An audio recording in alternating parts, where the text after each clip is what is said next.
Hey everybody, how you doing? Corey here, and I'm joined by a very special guest today. Before we tell you who that guest is, I'm gonna tell you something that's probably gonna blow your mind and make some people feel very old out there. We are celebrating the 35th anniversary of Back to the Future, and to celebrate the anniversary, Universal is coming out with the 4K Ultra HD of the whole trilogy. Now, today we're going to celebrate with the man who, without him, you would not have Back to the Future. So I want to welcome our very special guest today, Mr. Bob Gale. Thanks, Bob, for being here. I appreciate it, Corey. Thanks for that wonderful intro, and happy to be there and talking with you and whoever else is checking us out here.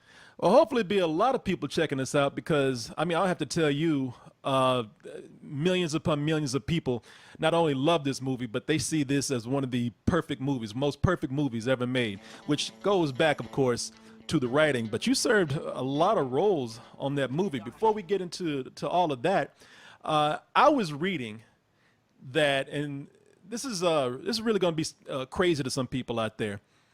Before Back to the Future was ever made, it went through 4 years of rejections. Is that true? Yeah, about 3.5. Yeah, 3.5. Now, yeah. during that time, did you have to go through a lot of tweaks and rewrites and reworking it to get it finally accepted, or was it the same script the whole time until it finally hit upon that smart person that knew this great film for what it was? Uh, Back to the Future was originally developed at Columbia Pictures. Zemeckis and I made a movie there called Used Cars, and they very much liked the movie, even though it didn't do much business. And they wanted us to bring our next project there. So we did. This was in the summer of 1980. We pitched September 1980. We pitched it. They immediately hired us to write the script. We wrote two drafts there, dated February and April 1981. And the April draft, the second draft, was the draft that we took around, and that was the one that was rejected over 40 times. And finally, when we got the project set up at Universal, with the help of our friend Steven Spielberg, then we started doing further rewriting, because when you're finally making the movie, you're thinking about it in different terms. And we also had notes from the studio that wanted to make it about some things that they asked for us to change. So that brings the question then. What were some of the biggest changes in the film that was finally getting it pushed through and accepted? Well, the main thing, one of the biggest things, was the ending of the movie. Zemeckis and I had always been obsessed with the fact that people are always predicting the future incorrectly. And when we were kids, and they still are, and they always will. And when we were kids, we thought that there would be flying cars by the 1980s. Actually, we'd seen this prediction many, many times. And so when Marty comes back to in the second draft, it was actually 1982, because we wrote it in 81, and so we figured, okay, if we get to make the movie, it'll be 1982. When he comes back to 1982, the entire future has been changed because of the knowledge that Doc Brown got from Marty coming back to the 50s, and Doc Brown picks him up at his retrieval site in a flying car. And this was, the whole world looks like Sky Captain in the World of Tomorrow. Yeah. The 1939 sort of Norman Bell Jetty's modern, streamlined future that was always predicted. People didn't like that. That was one of the things that was a big objection, that Marty had returned to a world that was so different than the one that he left, that nobody could understand why he would think that this was great. So we changed it to the ending basically that we have now. He comes back to he comes back to the 1980s that are the same 1980s that he left. And then, of course, we have the additional tag where we do get that flying car in Yeah. there after all. Yeah, you finally got your flying car. That's crazy that people would want to turn that down because that's a huge fantasy. What was it about the flying car that threw people off? It wasn't just the flying car. It was the whole idea that everybody had flying cars. Uh, That the world looked like the future as seen in the 1939 World's Fair. So people thought, well, gee, that doesn't seem like anybody would be happy there. We thought that we're thinking, boy, we'd love to live there, but didn't. So we changed it. it's funny, man. I guess people in Hollywood are very optimistic about some of the future predictions that they have. I remember reading about Spielberg. I don't know how much is true, but he was after Jurassic Park. He's like, "Oh yeah, in 5 years we'll have a dinosaur of some kind." And you're like, "Yeah, we're gonna have flying cars pretty soon." Are there anything that you wrote for Back to the Future out of any of the films that, besides the flying car, that you thought, oh hell yeah, that's gonna be real by the time this movie's done or in 10 years? Anything you're disappointed that didn't happen besides the flying car? Well, look, every kid in the world and every adult too, when they saw Back to the Future Part 2, everybody wants a hoverboard, right? Yeah.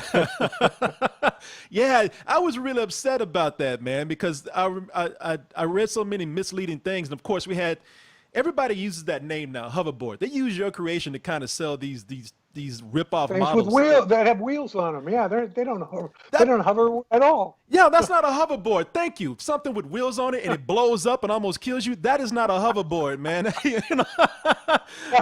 I was actually really pissed off that they took the hoverboard and really pitched it in misleading ways. I even heard one time.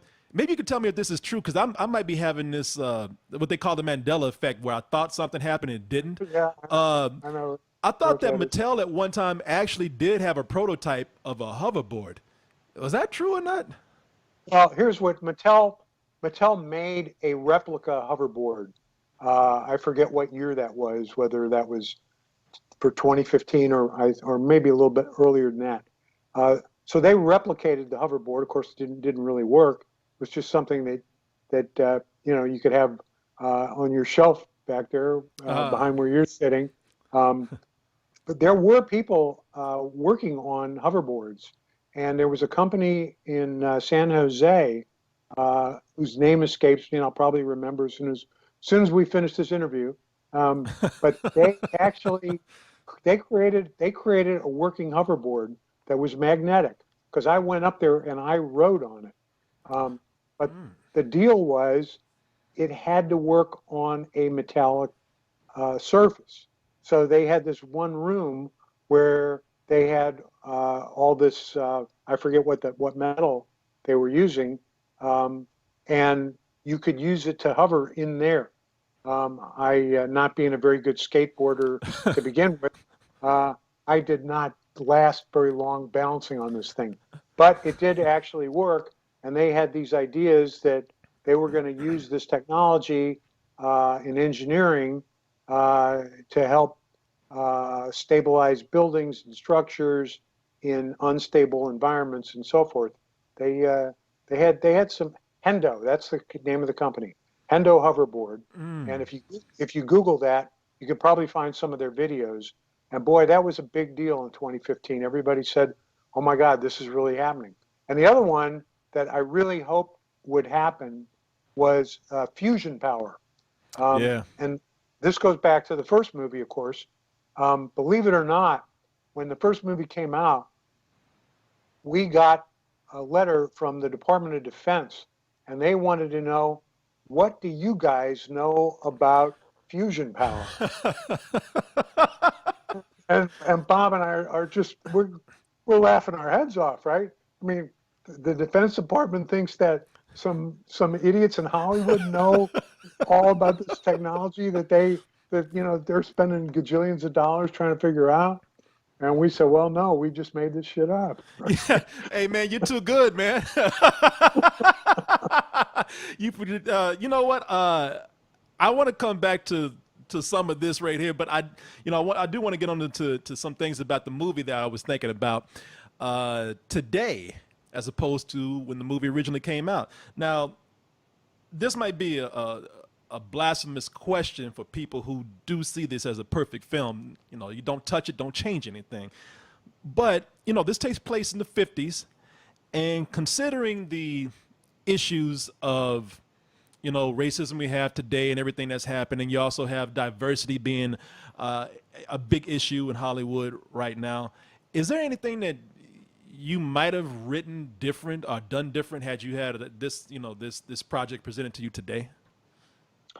Well, it's really hard to put yourself back there in that. Now we did make some revisions in some of the stuff for Back to the Future the musical, which, knock on wood, will reopen in London in May. Mm-hmm. And one of the things that we did was we expanded the part of Goldie Wilson in the 50s, because he turned out to be a very popular character, something that we couldn't have known when we did the first movie.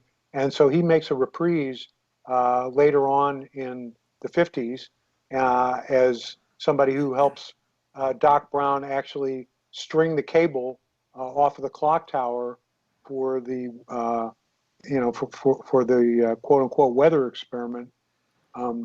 So we did that. Would we have more diversity like in Marty's band or something? Maybe we would. But again, we were reflecting the 80s as we knew them. Yeah. And so I don't think that what you're seeing in there is inaccurate for the time period.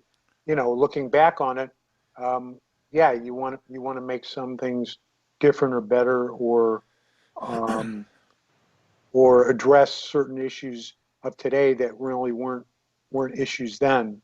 But I hope that answers it. And if you want to riff on that a little bit, let's. Oh, let's no, don't keep in mind. I'm not sitting here like you insensitive son of a bitch, Bob Gale. Nothing like that. It was. No. I appreciate that. No, and back in the day, and even today, some people say, well, gee, are you guys saying that this white kid taught Chuck Berry how to play rock and roll? And it's like, oh, come on, guys, really?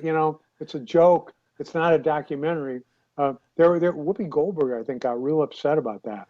To which, this is an homage to Chuck Berry. How are you going to invent rock and roll without acknowledging, the true inventor of rock and roll? And, Chuck, we had to get his permission to both to use the song and for the joke. If he had a problem with it, he would have said, hey, I'll let you use the song, but you take out that gag. No, he thought it was great. So that's one thing that every once in a while comes up, and let's put it out there and remind everybody that if Chuck Berry doesn't have a problem with this, nobody else should either. Yeah, man. Man, you white guys stole rock and roll once. It's bad enough you got to go back in time and steal it again. Come on, man. No. I thought there were a lot of great things in the movie. I never questioned that. I could actually, and I kind of asked that question because, I wondered if people were kind of bringing up questions like that now, are accusations like that. I don't know if people are seeing, because today you know how it is. You have a new generation discovering this with a whole new set of sensibilities, and I didn't know if anybody was looking at Back to the Future like, something, I don't know about how race was portrayed in this, but Well, I'll tell you that that really doesn't seem to be a problem. People don't have a problem with that. Where it comes up, one question that comes up a lot, say, well, if you guys were trying to get this movie off the ground today, do you think that you could? And we say, well, probably not, because in today's environment, people would be questioning, what is this relationship between Doc Brown and Marty McFly? I never thought of it like that until you said something. Okay, I'm sorry to have warped your mind there a little bit. Well, have you seen some of the some of the parodies of it that kind of maybe either insinuate something like that, or today you have Rick and Morty where they take that and they kind of do a little bit more crude interpretation of Doc Brown and Marty McFly. Have you seen Rick and Morty? I've watched excerpts from Rick and Morty. It is, as you say, a little cruder than my sensibility, and yet I'm a guy that likes South Park, so go figure. But I think Rick and Morty is even more crude than South Park can be. But there was that great parody. I'm sure it's still on YouTube, called Back to the Future. After Brokeback Mountain came out, and it's hilarious. So listen, I mean, people parody Back to the Future. It's great. I grew up on Mad Magazine, so what am I going to say? I don't like parody. Sure, I love it. Yeah, it's just I get it. Some things are for you, and some of them are not. Just like anything else, right? Right. Exactly. Speaking of rock and roll, this would be a good question here to bring up. So I'm sure you heard we just lost Eddie Van Halen. We did. And his passing brought up to me right when I was preparing this interview. I was like, this is weird timing, because now it's brought back up, this whole conversation, even though people feel like it has been pretty much answered by Eddie Van Halen himself. People are now still debating, was that Eddie Van Halen on the cassette when Marty was scaring his dad, George McFly, with the Walkman and the headset? So might as well ask you, since we have you here today, was that Eddie Van Halen on the tape? Well, the interesting thing that we had a legal situation where we originally, the tape was just going to say Van Halen on it, but Van Halen was the name of the group. And so we couldn't use Van Halen. So it says Edward Van Halen on the label of the tape. Yeah. So we did that to distinguish it from Van Halen. As far as where did that guitar riff that he plays that's on the tape, is that really some track that Eddie himself laid down? I don't even know. Even you don't know. I don't know. I don't remember. I don't remember where that came from. And since you've asked, I will put that out there to Neil Canton, my co-producer, and I think our music supervisor, Bones Howe, may still be with us, and see if these guys remember if that was an actual track. I think it was. I think that he was an MCA recording artist at the time, and I think that he gave us something. He gave us that. That's my hazy recollection. Well, please put that out there for people. They won't even listen to Eddie Van Halen. At least they didn't listen to him when he was alive. So maybe if they hear from you, they'll finally get it settled. Okay, so here's something that's interesting and something I've, that immediately came to mind when I knew I was going to interview you. We've all heard the story. We've all seen even video or clips out there of when Eric Stoltz was going to play Marty McFly. And of course, if you know that story, then you know that, I don't know, what was it, like halfway through filming, they had to recast. It just wasn't working out. And thus, we got Michael J. Fox, and the rest is history, as they say. During that time, though, were there any other names that were being suggested besides Michael J. Fox? And did you have any of your personal choices before Michael J. Fox was cast? Well, Michael J. Fox was the original first choice before anything got started at all. Okay. He was always the guy we wanted, and he was doing Family Ties, the TV series, and so the first call we made was to the producer of Family Ties, Gary David Goldberg. We sent him the script. We said we'd love for Michael to do this, and Gary said, "I am not even going to let Michael read this script, because he will hate me for not letting him do it. And I can't let him out of the show." Meredith Baxter Burney, who played his mom in the show, she was pregnant at the time, and Michael was carrying a bigger weight on the show than he normally would. So we understood that. Okay, yeah, he's already committed to this series. So then we went and did this massive search for Marty McFly, and uh, on the 35th anniversary new 4K Blu-ray DVDs, whichever version you get, there is now a new special feature that has some very brief screen tests of actors that didn't make it. Ben Stiller Oh, is on there. John Cryer is on there. You'll see Billy Zane's audition as Biff.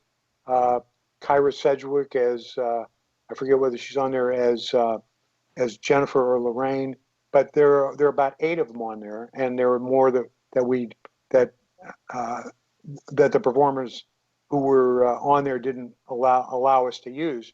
So you'll get a little sense. These are only 20 or 30-second bits, but it came down to Eric Stoltz and an actor named C. Thomas Howell, who played the older brother in E.T.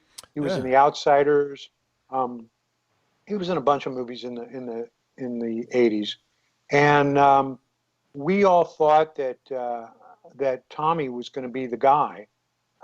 He did a very, very good screen test, but the head of Universal, the CEO, and Sid Sheinberg, he saw the screen tests and he just said, "There's no question, it's got to be Eric Stoltz. He's the only guy I want to make this movie with."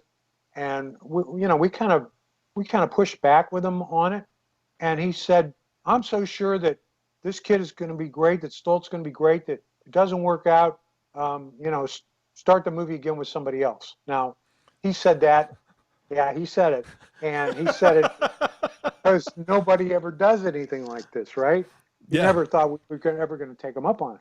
But after shooting for 5 weeks, we could see that it wasn't working, and uh, we all powwowed, and Spielberg gave us very wise counsel. He said, "Look," he says, "what you got to do is keep shooting. Do not tell Universal or Sid that you want to replace the actor until you have somebody lined up, because you don't want to shut down your movie and then maybe they'll just say, you know what, we're not going to spend any more money on this and goodbye." So uh, the first call we made when we decided we wanted to make that change was back to Gary David Goldberg in Family Ties. And I think literally Zemeckis, Neil Cannon, and I think we literally went into his office and got down on our knees begging him to consider this. And he said, "Okay, I'll tell you guys what. If Michael wants to do this, and if you guys are willing to adjust your schedule around our Family Ties TV schedule, it's open." I understand. And we said, "Well, Gary, we'll do whatever we have to do to get Michael in this movie." And he said, "Okay, I'll let Michael read the script." And the way Michael tells the story, he handed him the script, and Michael, before he read it, because he knew about the project, Michael said, "This is the best script I've ever read," and he hadn't even opened it yet. The script they tried to keep from him the whole time. Wow. That's funny how that business works too. Just keep spending money, even though this is not going to be used. Just keep shooting to keep the project Yeah, alive. yeah, exactly. Keep things going because you don't want anybody to quit. You don't want, it's, as they say, you can't be partially pregnant, right? Yeah. It's so funny how you keep, the more I do these interviews, I just keep hearing just crazy ways about how the movie business works. And I never knew this about Back to the Future. A lot of people thought they just kept shooting until one day it was just kind of like, well, this guy's not working. Call Michael J. Fox in. So that's really cool to hear. I think a lot of people don't even realize that. Yeah, I'm sorry, go ahead. I say, yeah, we filmed for, we filmed for 2 or 3 more days with Eric, knowing that, we were going to fire him, and it was a Twin Pines Mall sequence. That was what we were in the middle of it in the first part of January, and when all this came down. Wow, that's like you guys like the mafia. You're gonna kill this guy, and you're not letting them know. Hey, well, we all love The Godfather, right? Yeah, yeah, you guys are ruthless, man. You're gangsters. Uh, you know, uh, So transitioning from Back to the Future and even film, a lot of people, well, it's film in a way, a lot of people, I don't think still realize just how much experience you have in so many other different fields. Of course, producing, you've done a lot of producing on film, and you've done producing with animation. You've also been a producer on video games. You did a video game called Tattoo Assassins, and you also did an interactive game called Mr. Payback. And I want to know what that's like, having to adjust from film to animation and then into video games. What even got you interested in video games? Yeah, I love playing video games. I mean, I remember actually Spielberg got a Space Invaders arcade unit uh, up in his house, and he said, "You guys got to come over and play this thing. This is unbelievable." And, and we did. I mean, it's, oh my God, this is. I mean, that was the movie that was the game that kind of redefined everything. Yeah, we played Pong and some other thing, but Space Invaders, that was it, right? That was Yeah. the thing back in the day that made everybody say, "Oh my God!" I mean, that thing just ate quarters and quarters and quarters. Um, there's that video game series on Netflix right now, and they talk about Space Invaders. The first episode, Yeah. it's good. It brought back a lot of memories. So yeah, from then I was really into them. I had the Atari VCS, and then when the Nintendo NES came out, I got that. I got the Sega Master System. I got them all, and a friend of mine was actually his name Joe Calico. He did pinball machines for a company called Data East, Mm. and he wanted to do a pinball machine based on Back to the Future, and he did. There's a Back to the Future pinball machine out there. It's very very cool, and he got me back into pinball machines. And one day he said, let's do a fighting video game, and I'd written this script about people who had tattoos that could bring them to life. And he said, wouldn't it be cool to do that in a fighting game? I said, yeah, that would be cool. So Tattoo Assassins is kind of a Mortal Kombat with animated tattoos that never caught on. We never really got it out of the early prototype stages. Although for those of you that are into game emulation and use MAME for that, they tell me that there is a emulated version of it that you can use on MAME. So you might want to investigate that if you are so inclined, and if not, not. And then there was this company called Interfilm that had this interactive film technology, and they were looking to put this into theaters. And I'm just always interested in new technology and new stuff. And they showed me a demo of this, and I said, "Hey, this would be cool." And I said, "I got this revenge fantasy idea about this guy that just you hire him to go out and take care of the people that have done you wrong, and uh, in the interactive way, this gave the viewers a chance to pick out, what kind of payback is this asshole going to get." Uh, Nice, man. So do you still play video games now? you know what? I play the old school stuff more than any of the new stuff. My last system is a PS3. The games got to be so complicated, and it wasn't like you could just put a game on for 15 or 20 minutes and play it, or it was real simple, a real simple type of game. I mean, look, I spent hours and hours on just about every Tomb Raider game that was out there. So uh, that was the game that got me to buy a PS1. So, but again, the complexity of it and my seeming lack of time, I have not gone to get the PS4, and what I'll do PS5 comes out or the new Xbox, I might think about it, but I don't know. Yeah, They're just I was just thinking because they do take a lot of time, but as someone who's a filmmaker and a screenwriter, I was wondering if there was any allure, maybe not even playing them, but what are your opinions on how games are becoming more like movies now? Like The Last of Us 2, that took me, because I'm so busy, that took me so long to finish, but it is played out like a movie. well, a game that really kind of blew me away for the PS3, and I guess it was on Xbox. I think it was called L.A. Noire, Yeah. where they recreated Los Angeles in the 30s. And even if you're not playing the game, the idea of driving this car around and seeing Los Angeles in the 30s, and they did a lot of research to try to make this look like LA did in the 30s. So as somebody that's into time travel, of course, um, that really had an allure to me.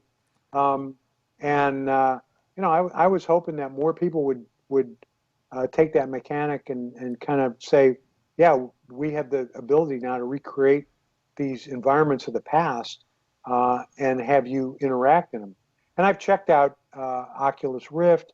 Um, I was invited down there for a demo several years ago, and Hmm. that's pretty damn mind blowing.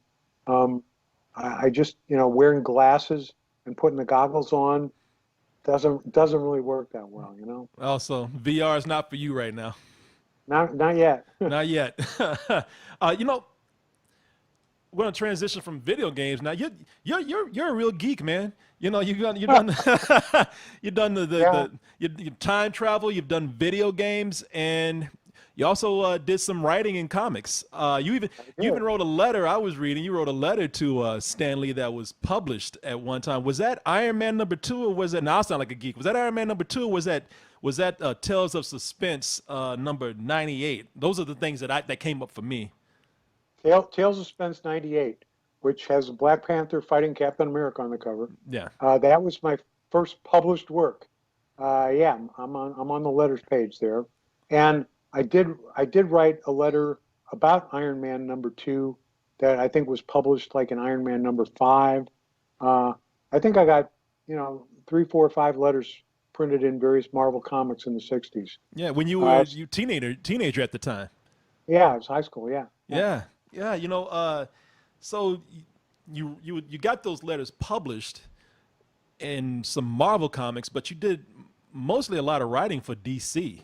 I think you did it was No Man's Land. You did the big crossover for that. Well, and also some more Marvel. You did 5 issues of Daredevil, I guess.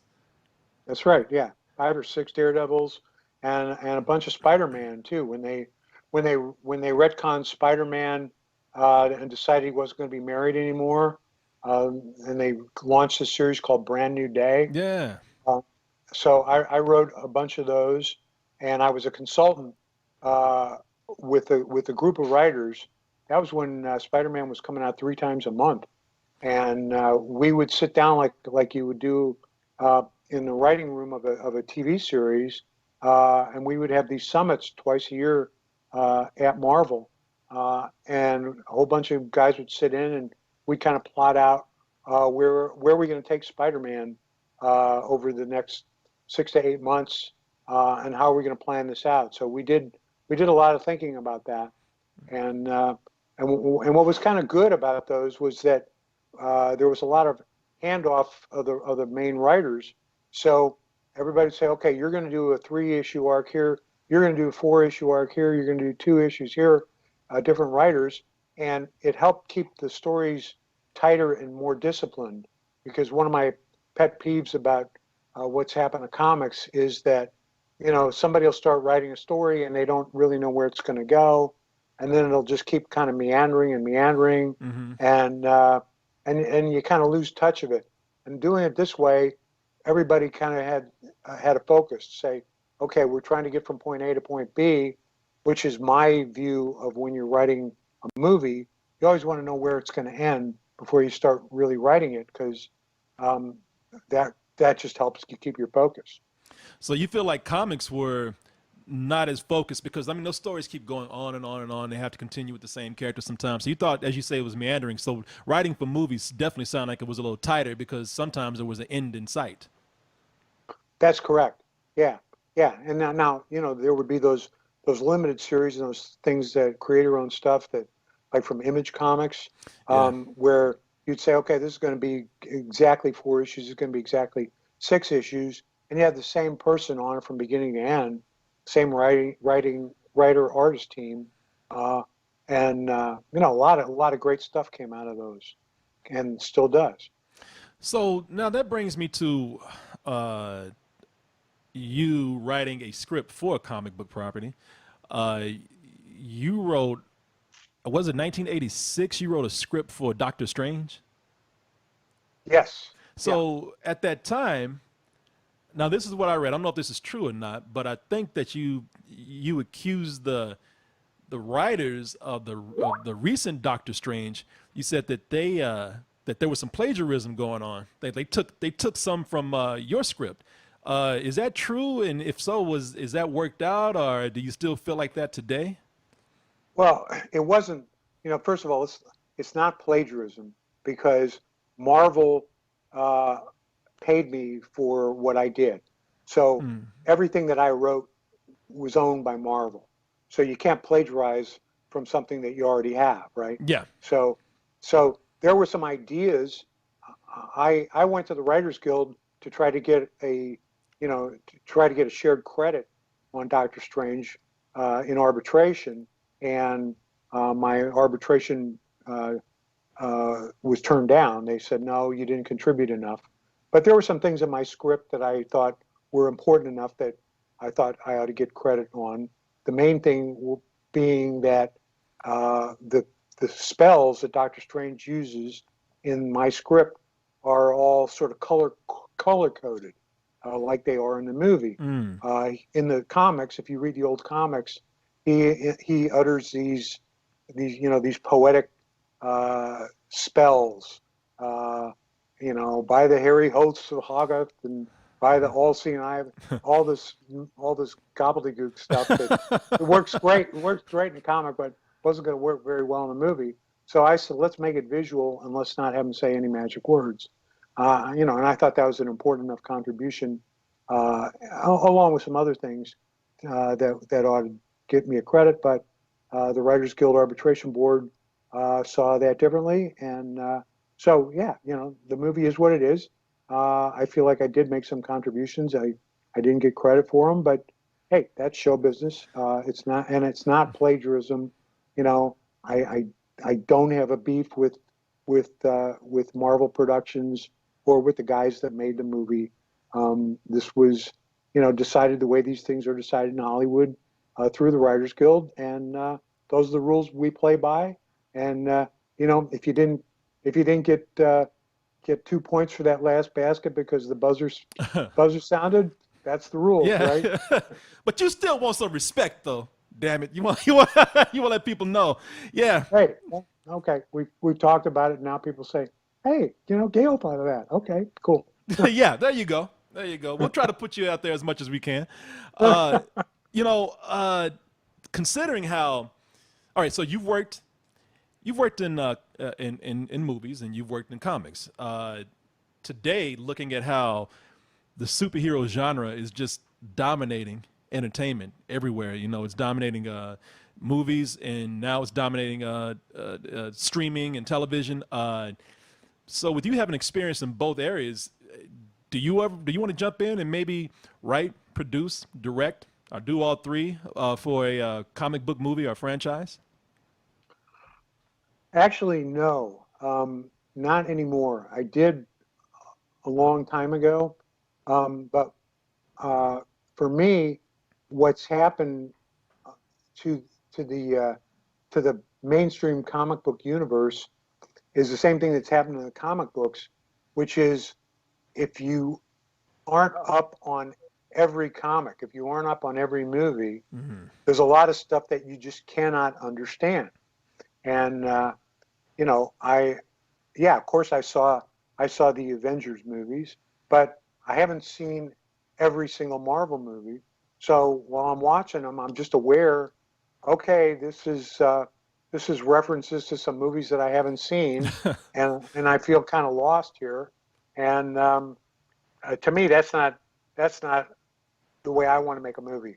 I want to make it so that everybody can understand it. Now I say that, and at the same time, I'm guilty of it because the Back to the Future sequels, they don't make a whole lot of sense if you haven't seen the first movie.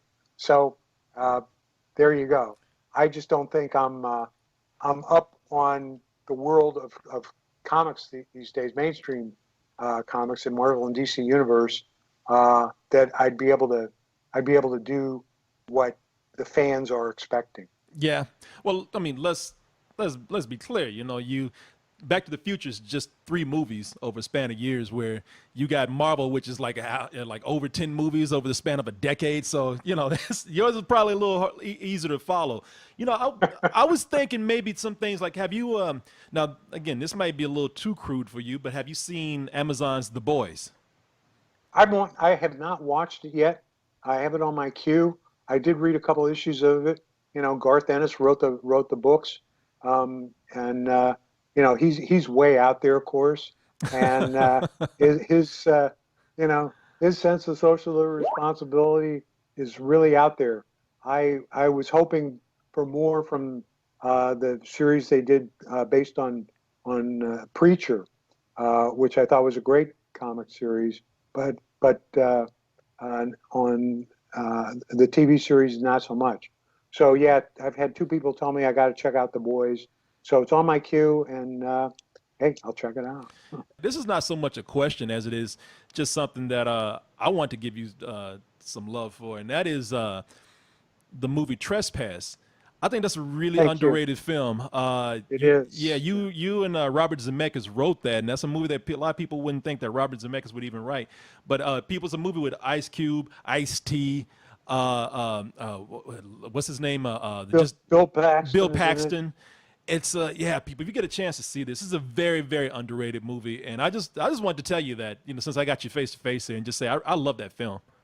Thank you, thank you. It's I think it's one of Walter Hill's best movies myself, and he was a perfect director for it.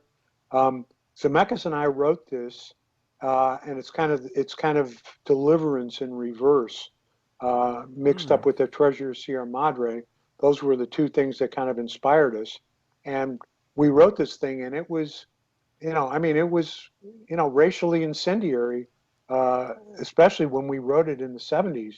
And our agent said, nobody can make a movie like this. This is impossible to make this movie. And then New Jack City comes out, which is what puts Ice-T on the map. And we went and saw that and said, okay, if they can make New Jack City, you know, maybe we can get Trespass made. It wasn't called that then. And then the planets lined up because a movie that Walter Hill was planning to direct fell apart. And Walter and Neil Canton, a co-producer of Back to the Future, good friends. And Neil came into my office one day. Says, "Have you got anything that Walter would be good for Walter?" And I said, "Oh yeah." So Zemeckis and I wrote this script in the '70s, and let me take it home over the weekend and do a quick polish on it, and I'll give it to you on Monday, and it'd be perfect for Walter. And Walter read it, and he flipped for it, and you know, with his cachet as an action director, you know, he could attract Ice Cube and Ice T onto this, and he'd worked with Bill Paxton before, and you know, it is. Thank you for mentioning, because yeah, it was really it was originally supposed to come out the summer of the Rodney King riots Yeah, under the title Looters. yeah. Yeah, so Universal got really scared about that, and we understood that. Okay, let's hold back the release.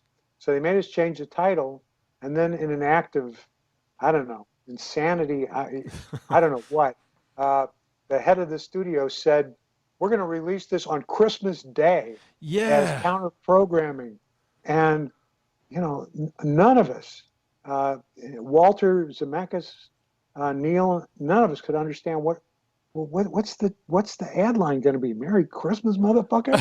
Uh, It might have worked, man. It might have. Yeah, I It actually might have. saw that on Christmas Day in the theaters, man. So yeah, I remember that. And you must have been the only one there. It was me and my friends, man. I would just say there's a lot of space to stretch out in the theater at the time. I wasn't alone though, but great film though. Hey, I want to thank you so much for your time. I know that we went a little long, but you know what? I couldn't help it. Tell Ashley I'm sorry, but you're so interesting to talk to, and I know I'm gonna get this chance again. So thank you very much. Well, Corey, it was great talking to you, and you really did your homework here. I appreciate that. And a couple months from now, give Universal a shot. We do this again because I love talking to you too. You know your shit, man. Appreciate it. That means, hey, man, that means a lot to me. That means the world to me, man. So thank you very much. Whatever you're doing moving forward, please, man. I would love to talk to you again, like you said. So thank you very much, and you have a good one. All right, I am having a good one. Thanks to you. Thank you very much. I'll talk to you Okay. later. Bye bye. Okay, see you in the future. Bye. I see what you did there. Got to. That made me feel very good. Made my day, definitely. And I hope it made yours out there. And I do hope I could talk to him again. I mean, it's just some people who just have some of the most fascinating stories, and he's definitely one of them. I want to thank everybody out there for joining us. Thank you so much. And I'm Corey Coleman. We'll see you on the next one with whoever we're talking to. I'm sure it'll be great. Thanks.